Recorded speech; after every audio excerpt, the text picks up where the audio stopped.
नमस्कार। सरकार ने सहारा समूह की सहकारी समितियों के छोटे जमाकर्ताओं के लिए वापसी की अमाउंट लिमिट 10,000 से बढ़ाकर 50,000 रुपये कर दी है।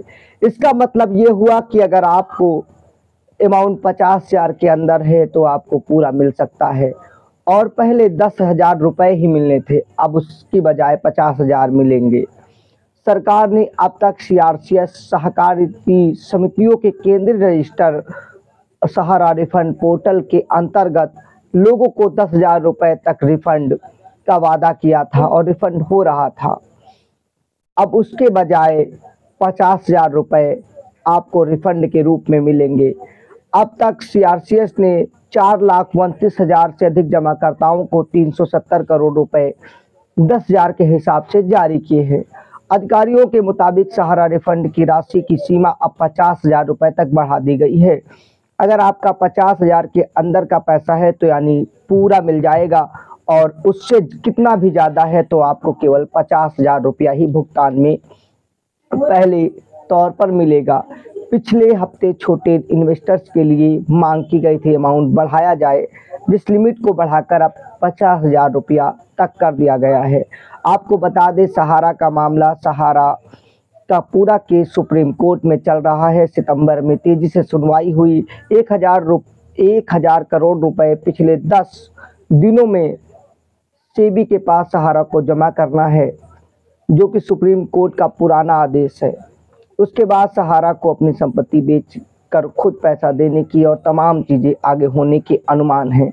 आदेश के मुताबिक सहारा समूह के 4 बहुराज्य सहकारिता समितियों के वास्तविक जमाकर्ताओं की वैलिड जमा अमाउंट की वापसी के दावे प्रस्तुत करने के लिए सीआरसीएस सहारा रिफंड पोर्टल 18 जुलाई 2023 को पेश किया गया था। तब देश के गृह मंत्री अमित शाह ने दावा किया था कि सहकारी समिति सहारा क्रेडिट कोऑपरेटिव सोसाइटी, हमारा India credit cooperative society, Sahariyar universal और स्टार मल्टीपर्पज सोसाइटी के निवेशकों को अपने दावे प्रस्तुत करने हैं, और उसके बाद उन्हें जांच करने के बाद सुप्रीम कोर्ट के रिटायर्ड जजों की समिति के जरिए 10,000 रुपया मिलेंगे।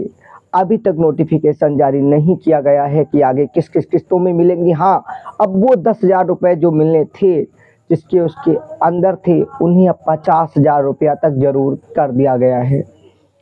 सुप्रीम कोर्ट के 29 मार्च 2023 के आदेश के तहत 19 मई 2023 को सेबी सहारा रिफंड खाते से 5,000 करोड़ रुपए की राशि केंद्रीय सहकारिता समिति की पंजीकृत यानी सहकारिता मंत्रालय के अंतर्गत आने वाले सहारा सीआरसी रिफंड पोर्टल को दिया गया। शीर्ष अदालत के आदेश से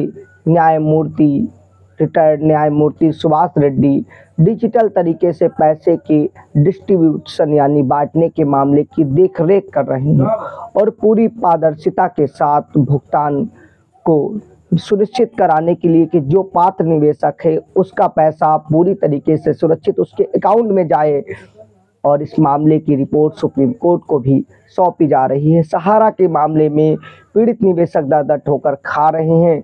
इधर से उधर डिफिशिएंसी और तमाम चीज़ों की दिक्कतें आने के बाद निवेशक आज भी हैरान हैं। सुप्रीम कोर्ट से लेकर जमीन तक, नेताओं के पास से लेकर सहारा कार्यालय और जगह जगह पर निवेशक परेशान हैरान हैं। कम से कम उन्हें अपनी जमा राशि को पहली किस्त में पूरा पैसा वापस कराने के लिए विचार किए जाने की ज़रूरत है। संसद में मामला लगातार गूंजा है, आगे भी गूंजता रहेगा।